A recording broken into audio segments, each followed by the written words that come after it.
नमस्ते students, this is Rajni Arora and welcome to Level Up academy.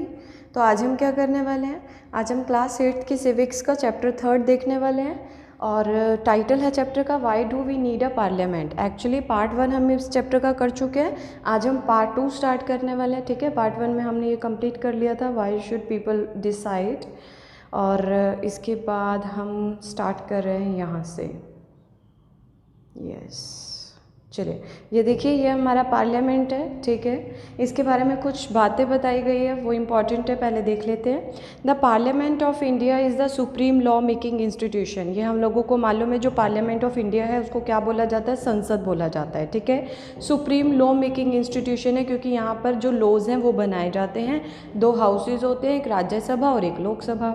Second point में बता रहे हैं, राज्यसभा को हम क्या कहते हैं, काउंसिल ऑफ स्टेट कहते हैं, जिसके अंदर मेंबर्स कितने होते हैं, टोटल स्ट्रेंथ कितनी होती है मेंबर्स की, 245। ठीक है, और इसका जो हेड होता है या chaired by vice president of India, मतलब हेड एक तरह से कौन होता है, वाइस प्रेसिडेंट होता है इंडिया का।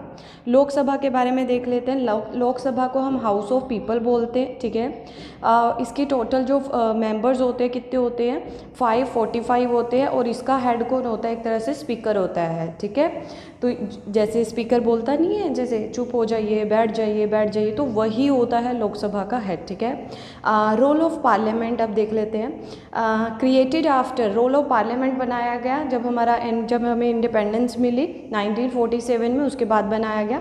Indian parliament is an expression of the faith. अब जो इंडियन पार्लियामेंट है एक एक्सप्रेशन है, एक्सप्रेस करता है किसको, फेथ, विश्वास को। किसके विश्वास को, लोगों के विश्वास को, जो इंडिया के लोग हैं उनके विश्वास को क्या करता है, एक्सप्रेस करता है कि इन प्रिंसिपल्स ऑफ डेमोक्रेसी। अब इसका क्या मतलब है, इसका मतलब यह हुआ कि इसके मेंबर्स को किसके द्वारा चुना जाता है, इसके मेंबर्स मतलब एक तरह से डायरेक्टली और इनडायरेक्टली पार्टिसिपेट करते हैं वोटिंग में पार्टिसिपेट करते हैं, तो आगे जो है वो हमारी पार्लियामेंट फॉर्म हो जाती है। तो यही एक डेमोक्रेसी है। डेमोक्रेसी में तो हमें वोटिंग राइट मिलते हैं, तो इसी तरह से ये जो इंडियन पार्लियामेंट है वो एक्सप्रेस करती है लोगों के फेथ को, कौन से सिद्धांत पर, डेमोक्रेसी के सिद्धांत पर। These are participation by people in decision making and government by consent. अब इसका पार्टिसिपेशन किससे, लोगों का होता है इसमें पार्टिसिपेशन डिसीजन मेकिंग प्रोसेस में। कैसे, इनडायरेक्टली। जैसे अगर हमें कोई डिसीज़न हमारे लिए गवर्नमेंट के द्वारा बनाया गया लेकिन हमें वो डिसीज़न सही नहीं लगा तो हम अपोज कर सकते हैं। तो जब हमारा कंसेंट होगा, लोग एग्री होंगे, तो वही डिसीज़न जो है वो बनाया जा सकता है। तो अब यहाँ पर हमने बोला ना इनडायरेक्टली, तो यहाँ पे लोगों का डिसीजन मेकिंग प्रोसेस के अंदर पार्टिसिपेशन हुआ, और गवर्नमेंट भी तो हमारे ही कंसेंट से बन रही है। कंसेंट मतलब हमारे अप्रूवल से, कि हमें कौन लोग अपनी गवर्नमेंट के अंदर चाहिए तो वो हम ही सिलेक्ट करते हैं, तो इसीलिए ये पार्टिसिपेशन लोगों का रहता है। The parliament in our system has immense power. जो पार्लियामेंट है हमारे सिस्टम की, उसके पास बहुत ज़्यादा पावर है, क्योंकि it is a representative of people, और ये लोगों के ही तो रिप्रेजेंटेटिव है, हमने चुना और हम ही रिप्रेजेंट कर रहे हैं वो। ठीक है, election to the parliament are held in a similar manner as they are for the state legislature. Election जो होते हैं पार्लियामेंट के वो सिमिलर मैनर में होते हैं जैसे स्टेट लेजिस्लेचर के होते हैं। Lok Sabha is usually elected once every 5 year, हर 5 साल में एक बार इसके इलेक्शंस होते हैं। The country is divided into numerous constituencies as shown in map on page 41। अब यहाँ पर आपको ये बताया गया है, एक कंट्री जो होती है, एक देश जो होता है, वो अलग अलग कंसिस्टेंसीज के अंदर डिवाइडेड होता है, और ईच ऑफ दीज कंसिस्टेंसीज, और हर एक कंसिस्टेंसीज में पार्लियामेंट का एक पर्सन चूज़ कर लिया जाता है। ठीक है, जैसे अलग अलग कंसिस्टेंसीज हैं, उसमें काफ़ी सारे लोग खड़े हुए इलेक्शन के लिए, लेकिन उसमें से एक पर्सन जो होगा उसे लोग जो हैं वो चूज़ कर लेंगे। ठीक है, और वही पर्सन पार्लियामेंट के लिए होगा। The candidates who consent election usually belong to different political party. ये हमें मालूम है कि कैंडिडेट जो होते हैं वो कोई बीजेपी का होगा, कोई कांग्रेस का होगा, कोई अलग पार्टी का होगा। तो कैंडिडेट्स जो होते हैं इलेक्शंस में वो अलग अलग पॉलिटिकल पार्टी से होते हैं। ठीक है, चलिए आगे देखिए ज़रा, with the help of table. अब ये टेबल दिखाई गई है आपको, ये रिजल्ट है 17th लोकसभा इलेक्शन का जो मई 2019 में हुआ था।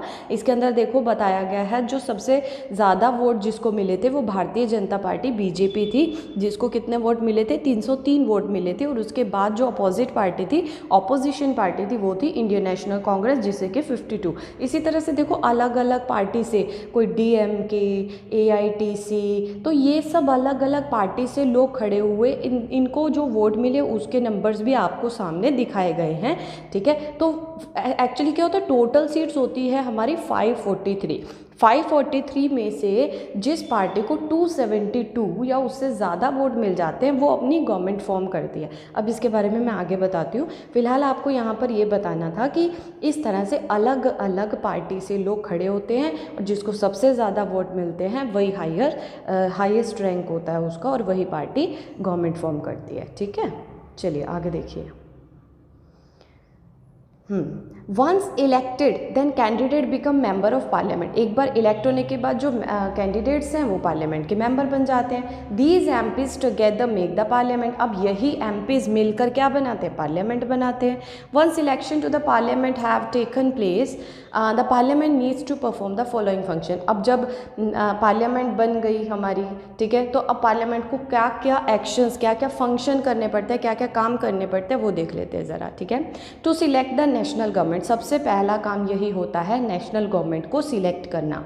Parliament of India consist of president, इसके अंदर प्रेसिडेंट, राज्यसभा, लोकसभा, ये सब आते हैं, इसके पार्ट है, ठीक है। आफ्टर द लोकसभा इलेक्शन, अब लोकसभा के इलेक्शन के बाद एक लिस्ट प्रिपेयर की जाती है, how many MP belong to each political party, की हर एक पॉलिटिकल पार्टी से कितने MPs बिलोंग करते हैं।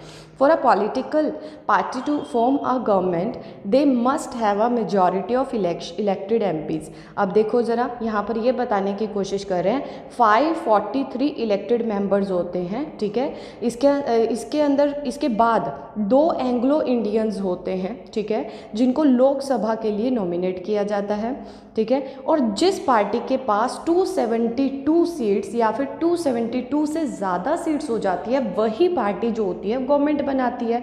अब इसके बाद जो सेकंड हाईएस्ट रैंक वाली पार्टी होती है, ठीक है, जैसे हमने पीछे पेज में देखा था कि बीजेपी को मिले 303 और इंडियन नेशनल कांग्रेस को मिले थे 52 सीट्स, ठीक है। तो 52 सीट्स, अब 303 से सेकंड हाईएस्ट क्या थी, 52 ही थी। तो 52 सीट जो थी कांग्रेस की वो क्या थी, ऑपोजिशन पार्टी थी। तो यही बताया गया है, the opposition in parliament is formed by all political party that oppose the majority, coalition formed. अब क्या होता है, कई बार क्या होता है कि 272 सीट्स लेना मुश्किल हो जाता है, ठीक है। एक पार्टी को 272 सीट्स नहीं मिली, ठीक है, उसको कम सीट्स मिली, तो वो क्या करती है, दूसरी अपोजिशन पार्टी से, जैसे किसी को 72 सीट्स मिल गई या किसी को 80 सीट्स मिल गई, उनके साथ मिलकर क्या कर लेते हैं, अपनी पार्टी, अपनी गवर्नमेंट फॉर्म कर लेते हैं। उसी को हम कोलिशन फॉर्म्ड कहते हैं, कोलिशन गवर्नमेंट कहते हैं। अब देखो एग्जाम्पल से समझाती हूँ मैं आपको, ठीक है। यहाँ देखो result of 15th Lok Sabha election में 2009, ठीक है।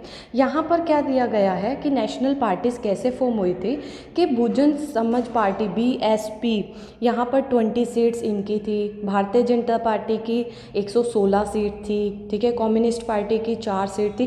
तो इस तरह से ये सब पार्टीज ने मिलकर अपनी क्या बनाई थी, नेशनल गवर्नमेंट बनाई थी, ठीक है। तो इस तरह से वही चीज़ मैं आपको समझाने की कोशिश कर रही हूँ कि बाय चांस किसी भी पार्टी के पास 270 सीट्स नहीं आ पाती और उसके पास 250 सीट्स आ जाती हैं, तो वो दूसरी पार्टीज़ को अपने साथ मिला लेते हैं और गवर्नमेंट बनाते हैं। वो एक कॉमन म्यूचुअल एग्रीमेंट हो जाता है कि किस पोस्ट पर कौन रहेगा, ठीक है। One of the most important function of the Lok Sabha is to select the executive. अब इसका इंपॉर्टेंट फंक्शन क्या होता है लोकसभा का, एग्जीक्यूटिव को चूज़ करना। Executive as you read chapter 1 is a group of person. Executive कौन होते हैं, ग्रुप ऑफ पर्सनस होते हैं जो इकट्ठे काम करते हैं, लोग उसको इम्प्लीमेंट करते हैं पार्लियामेंट में, ठीक है। The executive is often what we have in mind when we use the term government. Executive क्या होता है, गवर्नमेंट जो एग्जीक्यूटिव जब हम टर्म यूज़ करते हैं तो इसका मतलब क्या है, हम गवर्नमेंट के लिए उसे यूज़ कर रहे हैं, क्योंकि गवर्नमेंट ही तो लॉज बनाती है। The prime minister of India is the leader of ruling party. अब देखो लोकसभा के अंदर जो रूलिंग पार्टी रहेगी ना, जो पार्टी जीती है, ठीक है, उसका लीडर कौन होगा, प्राइम मिनिस्टर होगा, ठीक है। From the MPs who belong to her party the prime minister select minister to work with her to implement decision. अब from the MPs who belong to her party, अब जो MPs उस party से belong करते हैं, prime minister उनको select करता है अलग अलग सीट्स के लिए, अलग अलग उनको वर्क मिलते हैं, डिसीजंस इम्प्लीमेंट्स कर सकते हैं वो अलग अलग, ठीक है। दीज मिनिस्टर, अब ये इनको चार्ज किसका दिया जाता है, किसी को हेल्थ मिनिस्टर बना दिया, किसी को उसमें से एजुकेशन मिनिस्टर बना दिया, किसी को फाइनेंस मिनिस्टर बना दिया, ठीक है। often times in the recent past it has been difficult for a single political party to get the majority that is required to form the government। अभी मैंने बताया था ना आपको कि recent past के अंदर ये लगा लीजिए 2000 से लेकर 2015 तक, ठीक है, जो पहले जो गवर्नमेंट बनती रही है, ठीक है, तो उसमें जो है एक सिंगल पार्टी के लिए 272 सीट्स लेना, मेजॉरिटी सीट्स लेना बहुत ज़्यादा मुश्किल था, ठीक है। They can join together with different political party, इसलिए वो क्या करते थे, जिनके इंटरेस्ट सिमिलर होते थे उन पार्टी के साथ मिल जाते थे और अपनी सरकार बनाते थे, उसे को ही हम कोलिशन गवर्नमेंट कहते हैं, ठीक है। चलिए आगे देखिए ज़रा। यहाँ देखिए ज़रा, the Rajya Sabha functions primarily as the representative of the state of India in the parliament. Rajya Sabha जो है वो इम्पॉर्टेंट रोल प्ले करता है, एक तरह से रिप्रेजेंटेटिव होता है स्टेट्स का, इंडिया का, ठीक है। इंडिया इन द पार्लियामेंट के अंदर पूरी स्टेट का रिप्रेजेंटेटिव कौन होता है, राज्यसभा होता है। Rajya Sabha can also initiate legislation and a bill is required to pass through the Rajya Sabha in order to become a law. देखो सबसे पहले क्या होता है, कोई भी बिल होता है, ठीक है, वो बिल जब लोकसभा में पास हो जाता है तो राज्यसभा के पास जाता है, राज्यसभा के पास भी जब वो बिल पास हो जाता है फिर ये बिल जाता है प्रेसिडेंट के पास, ठीक है। अगर प्रेसिडेंट भी उस पर साइन कर देता है तब ये बिल एक्ट बन जाता है, ठीक है, तब इसे लागू कर दिया जाता है, पारित हो जाता है मतलब ये, ठीक है। It therefore has an important role of reviewing and entering. तो वही चीज़ है कि राज्यसभा का भी बहुत इंपॉर्टेंट रोल होता है कि वो चेक करते हैं, रिव्यू करते हैं, ठीक है, कि कोई लॉ जो है कब इम्प्लीमेंट होगा, जब वो लॉ जो है प्रेसिडेंट के द्वारा साइन कर दिया जाएगा, ठीक है। Next, to control, guide and inform the government. अब दूसरा इंपॉर्टेंट फंक्शन क्या होता है, पार्लियामेंट का कंट्रोल करना, गाइड करना, इन्फॉर्म करना गवर्नमेंट को, ठीक है। द पार्लियामेंट्री वायलेंस सेशन मतलब जब डिबेट का काम, डिबेट हो रही है, ठीक है, तो ये क्वेश्चन आवर से स्टार्ट होती है, ठीक है, क्वेश्चन आवर से स्टार्ट होती है, मतलब ये क्वेश्चन आवर जो होता है वो इम्पॉर्टेंट मैकेनिज्म होता है जिसमें जो इलेक्टेड एमपीज होते हैं उनको आंसर करना होता है, रूलिंग पार्टी को आंसर करना है। और क्वेश्चन कौन पूछता है, अपोजिशन पार्टी पूछती है, बिल्कुल, ठीक है। MPs can elect information about the working of the government. जैसे मान लीजिए ए पार्टी है वो रूलिंग पार्टी है और बी जो है वो अपोजिशन पार्टी है, तो बी जो है वो ए से क्वेश्चन पूछ सकती है, भी कोई भी काम है तो उसके लिए आप क्या एक्शंस ले रहे हैं, क्या सोचा आपने, क्या स्ट्रेटजीज फॉलो करेंगे आप, ठीक है। This is very important way through which the parliament control the executive. ये बहुत इंपॉर्टेंट वे है क्योंकि हम भी क्वेश्चन पूछ सकते हैं कि आप किसी भी चीज़ के लिए कैसे एक्शन ले रहे हैं, ठीक है। By asking question government is altered its shortcoming. Questions पूछने से उनकी जो शॉर्ट कमिंग्स, कमियाँ हैं वो सामने आ सकती है, उनको चेंज किया जा सकता है। And also comes to know the opinion of the people through their representative in the parliament. और पार्लियामेंट के अंदर उनके रिप्रेजेंटेटिव्स के थ्रू लोग उनके ओपिनियंस जान सकते हैं, ठीक है, कोई भी। और ये बहुत ही क्रूशियल टास्क होता है हर एक एमपी के लिए, एमपीज़ के लिए, ठीक है। Opposition party plays an important role in healthy functioning of a democracy. मतलब अपोजिशन पार्टी से क्वेश्चन पूछा जाएगा, उनको आंसर करना होगा, तो हेल्दी फंक्शनिंग ही तो होगी, अच्छे से काम कर पाएंगे वो। दे हाईलाइट ड्रॉबैक्स, उनकी जो कमियाँ होंगी उसको हाईलाइट किया जाएगा, ठीक है। और इसी तरह से जो उनको एक पॉपुलर सपोर्ट भी मिलेगा, ठीक है, कि चीज़ों को कैसे वो इम्प्लीमेंट करने की सोच रहे हैं, ठीक है। नेक्स्ट देखिए ज़रा। The government gets valuable feedback and its is kept on its toes by the questions asked by the MPs। अब गवर्नमेंट जो है वो वैल्यूएबल फीडबैक देती है बहुत अच्छे से, और यही एक वे है जिससे उनको बहुत अच्छे से MPs को बहुत अच्छे से रखा जा सकता है, ताकि वो अपने एक्शंस को बहुत ही ध्यान से ले, क्योंकि उनसे क्वेश्चन पुट किया जा सकता है। In addition to all matters dealing with finance, the parliament's approval is crucial for the government. Crucial मतलब इम्पॉर्टेंट। हर एक मैटर में जो भी फाइनेंस से रिलेटेड है उसमें पार्लियामेंट का बहुत इंपॉर्टेंट रोल होता है, ठीक है, सॉरी, पार्लियामेंट का अप्रूवल बहुत इंपॉर्टेंट होता है गवर्नमेंट के लिए, ठीक है। अब आप सोचोगे पार्लियामेंट और गवर्नमेंट में क्या फ़र्क है, देखो ज़रा, पार्लियामेंट और गवर्नमेंट में ये फ़र्क है कि जो पार्लियामेंट है, हमने कहा कि 43 सीट्स होती है, 45 मतलब एंग्लो इंडियंस को मिलाकर, ठीक है। तो अब जो है 272 तो एक रूलिंग पार्टी ने ले ली। अब जो दूसरी अपोजिशन पार्टीज़ हैं जो वहाँ पे बैठी हुई हैं, वो सब मिल के पार्लियामेंट बनाते हैं, और गवर्नमेंट कौन बना रही है, रूलिंग पार्टी बना रही है, ठीक है। This is one of the several ways in which parliament control, इसी तरह से क्वेश्चंस पूछ के पार्लियामेंट को कंट्रोल किया जाता है, उनको गाइड किया जाता है, गवर्नमेंट को इन्फॉर्म किया जाता है कैसे इश्यूज़ हैं उनसे related. The MPs are representative of people, have a central role in controlling, guiding and informing parliament, and this is a key aspect of functioning of Indian democracy. जो MPs है वो representative होते हैं लोगों के, वो एक सेंट्रल रोल प्ले करते हैं कंट्रोलिंग करने में, गाइड करने में, इन्फॉर्म करने में पार्लियामेंट को, और यही एक की फीचर होता है इंडियन डेमोक्रेसी का, ठीक है। आज के लिए इतना ही, थैंक यू सो मच।